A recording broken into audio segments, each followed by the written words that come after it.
ప్రభువు నామానికి స్తోత్రం. ప్రతిరోజు వినడం ద్వారా ఒక సంవత్సరానికి బైబిల్ చదవడానికి ఈ ఛానల్ సహాయపడుతుంది. Please subscribe and support. హృదయపూర్వక ధన్యవాదాలు. నేటి వేద భాగం సమూయేలు 2వ గ్రంథము 3వ అధ్యాయము. సౌలు కుటుంబీకులకును దావీదు కుటుంబీకులకును బహుకాలము యుద్ధము జరగగా దావీదు అంతకంతకు ప్రబలెను. సౌలు కుటుంబము అంతకంతకు నీరసిల్లెను. హెబ్రోనులో దావీదునకు పుట్టిన కుమారులు ఎవరనగా అమ్నోను అను అతని జ్యేష్ఠపుత్రుడు యెజ్రెయేలీయురాలగు అహీనోయము వలన పుట్టెను. కిల్యాబు అను రెండవ వాడు కర్మెలీయుడగు నాబాలు భార్య అయిన అబీగయిలు వలన పుట్టెను. మూడవ వాడైన అబ్షాలోము గెషూరు రాజగు తల్మయి కుమార్తెయగు మయకా వలన పుట్టెను. నాలుగవ వాడగు అదోనీయ హగ్గీతు వలన పుట్టెను. ఐదవ వాడగు షఫట్య అబీటలు వలన పుట్టెను. ఆరవ వాడగు ఇత్రెయాము దావీదునకు భార్యయగు ఎగ్లా వలన పుట్టెను. వీరు హెబ్రోనులో దావీదునకు పుట్టిన కుమారులు.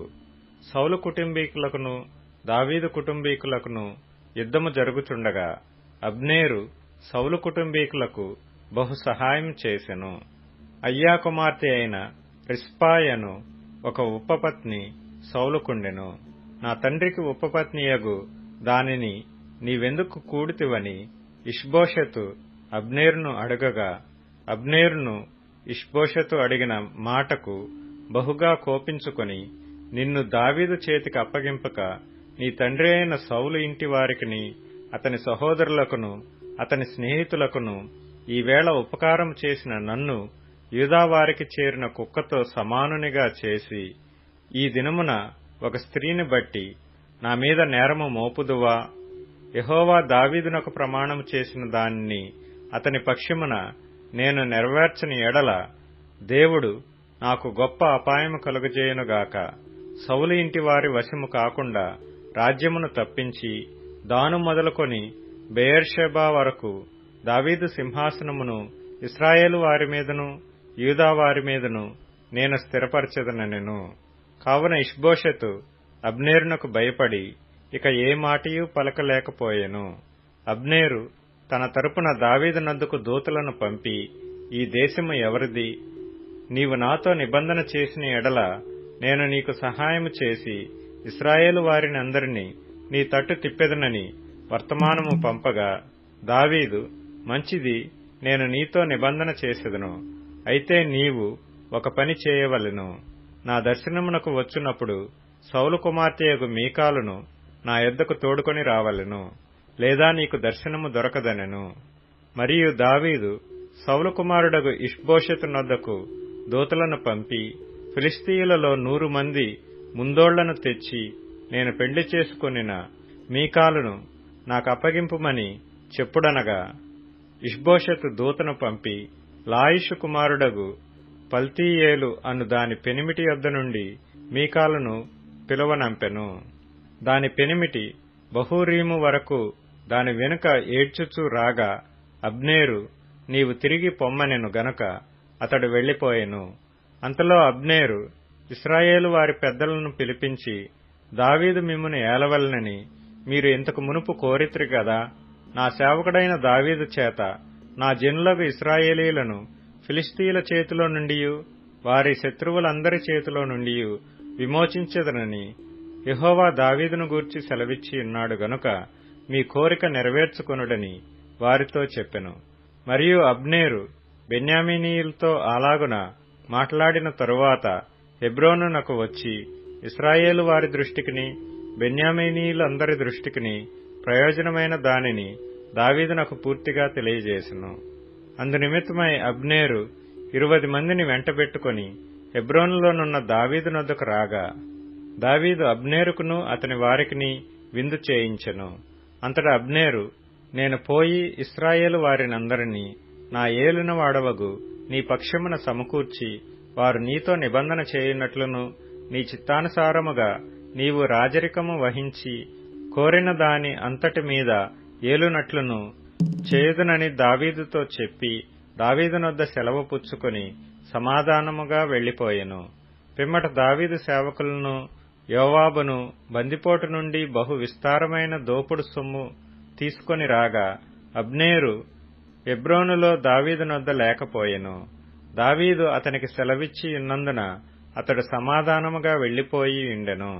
అయితే యోవాబును అతని యొద్దనున్న సైన్యమును వచ్చినప్పుడు నేరు కుమారుడగు అబ్నేరు రాజునొద్దకు వచ్చెననియు రాజు అతనికి సెలవిచ్చి పంపెననియు అతడు సమాధానముగా వెళ్లిపోయిననియు తెలుసుకుని యోవాబు రాజునొద్దకు వచ్చి, చిత్తగించుము, నీవు ఏమి చేసితివి?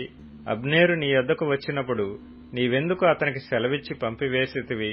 నేరు కుమారుడగు అబ్నేరును నీవెరుగువా? నిన్ను మోసపుచ్చి నీ రాకపోకలన్నిటినీ నీవు చేయు సమస్తమును తెలుసుకొనుటకై అతడు వచ్చినని చెప్పి దావీదునొద్ద నుండి బయలువెడలి అబ్నేరును పిలుచుటకై దూతలను పంపెను. వారు పోయి సిరాయను బావి దగ్గర నుండి అతనిని తోడుకొని వచ్చిరి. అతడు వచ్చిన సంగతి దావీదునకు తెలియకయుండెను. అబ్నేరు తిరిగి హెబ్రోనునకు వచ్చినప్పుడు సంగతి ఎవరికి వినబడకుండా గుమ్మము నడుమ ఏకాంతముగా అతనితో మాట్లాడవలనని యోవాబు అతని పిలిచి తన సహోదరుడగు అశాహేలు ప్రాణము తీసినందుకై అతనిని కడుపులో పొడవగా అతడు చచ్చెను. ఆ తరువాత ఈ సమాచారము దావీదునకు వినబడినప్పుడు అతడు అనుకొనినదేమనగా, నేనును నా రాజ్యమును నేరు కుమారుడగు అబ్నేరు ప్రాణము తీయుట విషయములో యెహోవా సన్నిధిని ఎప్పటికీ నిరపరాధులమే. ఈ దోషము యోవాబు మీదను అతని తండ్రికి పుట్టిన వారందరి మీదను మోపబడునుగాక. యోవాబు ఇంటి వారిలో స్రావము గలవాడైనను, కుష్ఠరోగి అయినను, కర్రపట్టుకుని నడుచువాడైనను, ఖడ్గము చేత కూలువాడైనను, ఆహారము లేనివాడైనను ఉండకపోడుగాక అనెను. అలాగున యోవాబును అతని సహోదరుడైన అబీషయ్యును అబ్నేరు గిబియోను యుద్ధమందు తమ సహోదరుడైన అశాహేలును చంపిన దానిని బట్టి అతన్ని చంపిరి. దావీదు, మీ బట్టలు చింపుకొని గోనెపట్ట కట్టుకుని అబ్నేరు శవమునకు ముందు నడుచుచు ప్రలాపము చేయుడని యోవాబునకును అతనితోనున్న వారికందరికిని ఆజ్ఞ ఇచ్చెను. రాజును స్వయముగా పాడి వెంట నడిచెను. వారు అబ్నేరును హెబ్రోనులో పాతిపెట్టగా రాజు అబ్నేరు సమాధి దగ్గర ఎలుగెత్తి ఏడ్చెను. జనులందరూ ఏడ్చిరి. మరియు రాజు అబ్నేరును గూర్చి శోకకీర్తన ఒకటి కట్టెను. ఎట్లనగా, అబ్నేరు, నీచుడొకడు చచ్చునట్లుగా నీవు చావతగునా? నీ చేతులకు కట్లు లేకుండగను, నీ కాళ్లకు సంకెళ్లు వేయబడకుండగను దోషకారి ఎదుట ఒకడు పడునట్లు నీవు పడితివే. రాజు ఈలాగున కీర్తన ఎత్తి పాడగా జనులందరూ విని మరి ఎక్కువగా ఏడ్చిరి. ఇంకా వెలుగున్నప్పుడు జనులు దావీదునొద్దకు వచ్చి భోజనము చేయమని అతనిని బతిమాలగా దావీదు ప్రమాణము చేసి, సూర్యుడు అస్తమించక మునుపు ఆహారమేమైనను నేను రుచిచూచిన ఎడల దేవుడు నాకు గొప్ప అపాయము కలుగజేయునుగాకనెను. జనులందరూ ఆ సంగతి గ్రహించినప్పుడు సంతోషించిరి. రాజు చేయనదంతయు జనులందరి దృష్టికి అనుకూలమైనట్లు అదియు వారి దృష్టికి అనుకూలమాయెను. నేరు కుమారుడైన అబ్నేరును చంపుట రాజు ప్రేరేపణ వలన నైనది కాదని ఆ దినమున జనులందరికీ ఇశ్రాయేలు వారికందరికీ తెలియబడెను. పిమ్మట రాజు తన సేవకులను పిలిచి వారితో ఇలాగు సెలవిచ్చెను. నేటి దినమున పడిపోయిన వాడు ఇశ్రాయేలు వారిలో ప్రధానుడనియు పెద్దలలో ఒకడనియు మీకు తెలిసేయున్నది. పట్టాభిషేకము నొందిన వాడనైనను నేడు నేను బలహీనుడనైతిని. సెరూయా కుమారులైన ఈ మనుష్యులు నాకంటే బలము గలవారు. అతడు జరిగించిన దుష్క్రియను బట్టి యెహోవా కీడు చేసిన వానికి ప్రతికీడు చేయునుగాక. సమూయేలు 2వ గ్రంథము 4వ అధ్యాయము. హెబ్రోనులో అబ్నేరు చనిపోయినను సంగతి సౌలు కుమారుడు విని అధైర్యపడెను. ఇశ్రాయేలు వారికందరికీ ఏమీయూ తోచకయుండెను. సౌలు కుమారునికి సైన్యాధిపతులుండిరి. వారిలో ఒకని పేరు బయనా, రెండవ వాని పేరు రేకాబు. వీరు బెన్యామీనీయులకు చేరిన బెయేరోతీయుడగు రిమ్మోను కుమారులు. బెయేరోతు కూడాను బెన్యామీనీయుల దేశములో చేరినదని ఎంచబడెను. అయితే బెయేరోతీయులు గిత్తయీమునకు పారిపోయి నేటి వరకు అక్కడి కాపురస్తులై ఉన్నారు. సౌలు కుమారుడగు యోనాతానునకు కుంటివాడగు కుమారుడు ఒకడుండెను. యెజ్రెయేలు నుండి సౌలును గురించియు యోనాతానును గురించియు వర్తమానము వచ్చినప్పుడు వాడు 5 ఏండ్లవాడు. వాని దాది వానిని ఎత్తుకొని పరుగు పరుగున పారిపోగా వాడు పడి కుంటివాడాయెను. వాని పేరు మెఫీబోషెతు. రిమ్మోను కుమారులగు రేకాబును బయనాయును మంచి ఎండవేళ బయలుదేరి మధ్యాహ్న కాలమున ఇష్బోషెతు మంచం మీద పండుకొని ఉండగా అతని ఇంటికి వచ్చిరి. గోధుమలు తెచ్చెదమని వేషము వేసుకొని వారి ఇంటిలో చొచ్చి ఇష్బోషెతు పడకటింట మంచం మీద పరుండి ఉండగా అతనిని కడుపులో పొడిచి తప్పించుకొని పోయిరి. వారతని పొడిచి చంపి అతని తలను ఛేదించి దానిని తీసుకొని రాత్రి అంతయు మైదానములో బడి ప్రయాణమైపోయి హెబ్రోనులోనున్న దావీదు నొద్దకు ఇష్బోషెతు తలను తీసుకొని వచ్చి, చిత్తగించుము, నీ ప్రాణము తీయచూచిన సౌలు కుమారుడైన ఇష్బోషెతు తలను మేము తెచ్చి ఉన్నాము. ఈ దినమున యెహోవా మా ఏలినవాడవును రాజువునగు నీ పక్షమున సౌలుకును అతని సంతతికిని ప్రతికారము చేసి ఉన్నాడని చెప్పగా దావీదు బెయేరోతీయుడగు రిమ్మోను కుమారులైన రేకాబుతోనూ బయనాతోనూ ఇట్లనెను, మంచి వర్తమానము తెచ్చితినని తలంచి ఒకడు వచ్చి సౌలు చచ్చెనని నాకు తెలియచెప్పగా వాడు తెచ్చిన వర్తమానమునకు బహుమానముగా సిక్లగులో నేను వానిని పట్టుకొని చంపించితిని. కావున దుర్మార్గులైన మీరు ఇష్బోషెతు ఇంటిలో చొరబడి అతని మంచం మీదనే నిర్దోషియగు వానిని చంపినప్పుడు మీ చేత అతని ప్రాణదోషము విచారించకపోవుదునా? లోకములో ఉండకుండా నేను మిమ్మను తీసివేయక మానుదునా? సకలమైన ఉపద్రవములలో నుండి నన్ను రక్షించిన యెహోవా జీవము తోడు మాననని చెప్పి దావీదు తన వారికి ఆజ్ఞ ఇయ్యగా వారు ఆ మనుషులను చంపి వారి చేతులను కాళ్లను నరికి వారి శవములను హెబ్రోను కొలను దగ్గర వ్రేలాడగట్టిరి. తరువాత వారు ఇష్బోషెతు తలను తీసుకొని పోయి హెబ్రోనులో అబ్నేరు సమాధిలో పాతిపెట్టిరి. ప్రకటన గ్రంథము 7వ అధ్యాయము. అటు తరువాత భూమి యొక్క 4 దిక్కులలో 4 దేవదూతలు నిలిచియుండి భూమి మీదనైనను సముద్రము మీదనైనను ఏ చెట్టు మీదనైనను గాలి వీచకుండునట్లు భూమి యొక్క 4 దిక్కుల వాయువులను పట్టుకొనియుండగా చూచితిని. మరియు సజీవుడగు దేవుని ముద్రగల వేరొక దూత సూర్యోదయ దిశ నుండి పైకి వచ్చుట చూచితిని.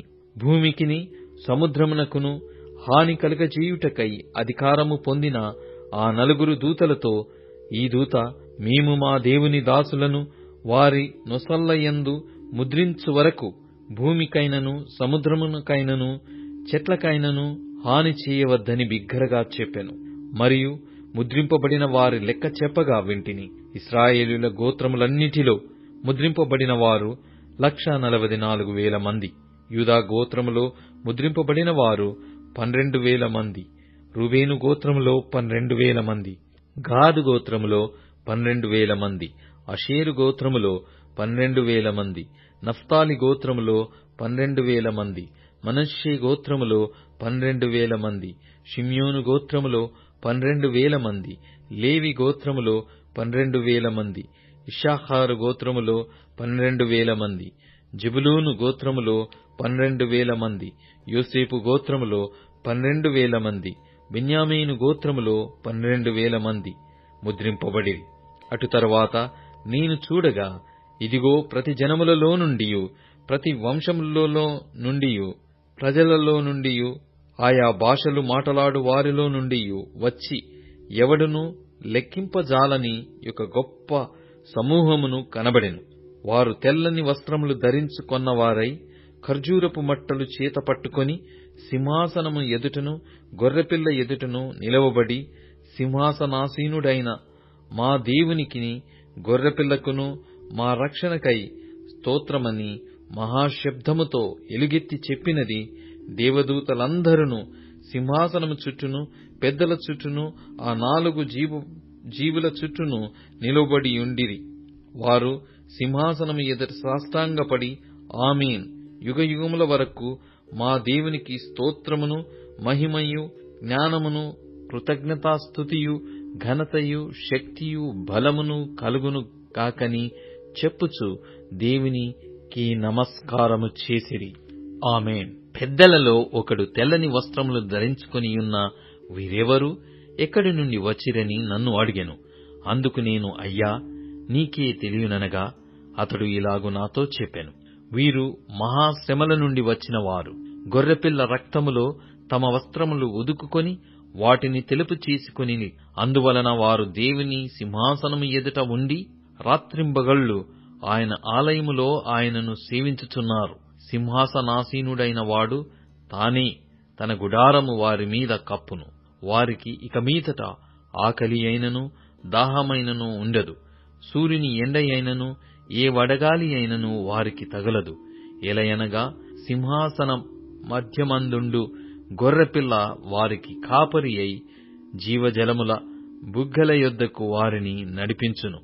దేవుడే వారి కన్నుల నుండి ప్రతి బాష్ప బిందువును తుడిచివేయును. ప్రకటన గ్రంథము 8వ అధ్యాయము. ఆయన 7వ ముద్రను విప్పినప్పుడు పరలోకమందు ఇంచుమించు అరగంట సేపు నిశ్శబ్దముగా ఉండెను. అంతటా నేను దేవుని ఎదుట నిలుచు 7 దేవదూతలను చూచితిని. వారికి 7 బూరలియబడెను. మరియు సువర్ణ ధూపార్తి చేత పట్టుకొనియున్న వేరొక దూత వచ్చి బలిపీఠము ఎదుట నిలువగా, సింహాసనము ఎదుట ఉన్న సువర్ణ బలిపీఠము పైన పరిశుద్ధులందరి ప్రార్థనలతో కలుపుటకై అతనికి బహు ధూపద్రవ్యములు ఇయ్యబడెను. అప్పుడా ధూపద్రవ్యముల పొగ పరిశుద్ధుల ప్రార్థనలతో కలిసి దూత చేతిలో నుండి పైకి లేచి దేవుని సన్నిధిని చేరెను. ఆ దూత ధూపార్తిని తీసుకొని బలిపీఠము పైనున్న నిప్పులతో దానిని నింపి భూమి మీద పడవేయగా ఉరుములు, ధ్వనులు, మెరుపులు, భూకంపమును కలిగెను. అంతటా 7 బూరలు పట్టుకొనియున్న ఆ 7 దూతలు ఊదుటకు సిద్ధపడిరి. మొదటి దూత బూర ఊదినప్పుడు రక్తముతో మిళితమైన వడగండ్లును అగ్నియు పుట్టి భూమిపైన పడవేయబడెను. అందువలన భూమిలో 3వ భాగము కాలిపోయెను, చెట్లలో 3వ భాగమును కాలిపోయెను, పచ్చగడ్డి అంతయు కాలిపోయెను. రెండవ దూత బూర ఊదినప్పుడు అగ్నిచేత మండుచున్న పెద్ద కొండ వంటిది ఒకటి సముద్రములో పడవేయబడెను. అందువలన సముద్రములో 3వ భాగము రక్తమాయెను. సముద్రములోని ప్రాణము గల జంతువులలో 3వ భాగము చచ్చెను.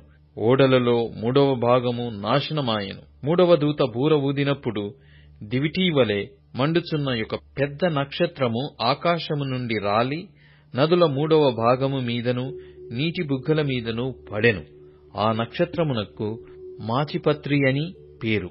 అందువలన నీళ్లలో 3వ భాగము మాచిపత్రి ఆయెను. నీళ్లు చేదైపోయినందున వాటి వలన మనుషులలో అనేకులు చచ్చిరి.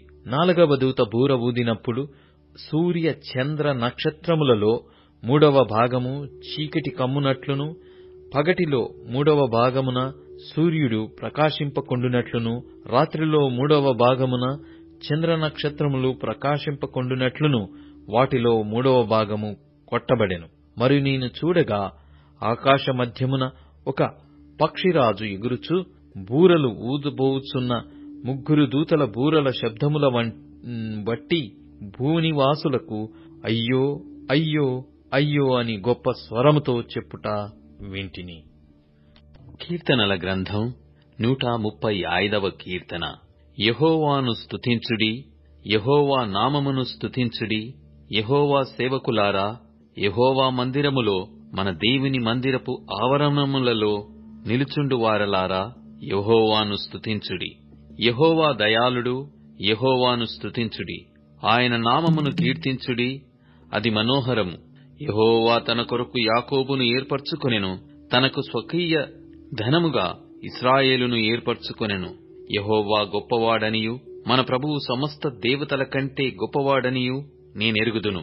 ఆకాశమందును భూమి యందును సముద్రముల యందును మహాసముద్రములన్నిటి యందును ఆయన తనకిష్టమైనదంతయు జరిగించువాడు. బూదిగంతముల నుండి ఆవిరి లేవజేయువాడు ఆయనే. వాన కురియునట్లు మెరుపు పుట్టించువాడు ఆయనే. తన నిధులలో నుండి గాలిని ఆయన బయలువెళ్లజేయును. ఐగుప్తులో మనుషులు తొలిచూలులను, పశువుల తొలిచూలులను ఆయన హతము చేసెను. ఐగుప్తు నీ మధ్యను, ఫరో ఎదుటను, అతని ఉద్యోగస్తుల ఎదుటను ఆయనే సూచక క్రియలను, మహత్కార్యములను జరిగించెను. అనేకులైన అన్యజనులను, బలిష్ఠులైన రాజులను ఆయన హతము చేసినవాడు. అమోరీయుల రాజైన ఓగును హతము చేసెను. కనాను రాజ్యములన్నిటినీ పాడు చేసెను. ఆయన వారి దేశమును స్వాస్థ్యముగాను, ఇశ్రాయేలీయులైన తన ప్రజలకు స్వాస్థ్యముగాను అప్పగించెను. యెహోవా నీ నామము నిత్యము నిలుచును. యెహోవా నీ జ్ఞాపకార్థమైన నామము తరతరములుండును. యెహోవా తన ప్రజలకు న్యాయము తీర్చును.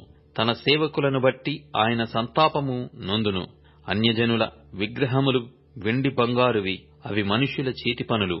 వాటికి నోరుండియు పలుకవు, కనులుండియు చూడవు, చెవులుండియు వినవు. వాటి నోళ్లలో ఊపిరి లేశమైన లేదు. వాటిని చేయువారును, వాటి యందు నమ్మిక యుంచువారందరును వాటితో సమానులగుదురు. ఇశ్రాయేలు వంశీయులారా, యెహోవాను సన్నుతించుడి. అహారోను వంశీయులారా, యెహోవాను సన్నుతించుడి. లేవి వంశీయులారా, యెహోవాను సన్నుతించుడి. యెహోవా యందు భయభక్తులు గలవారలారా, యెహోవాను సన్నుతించుడి.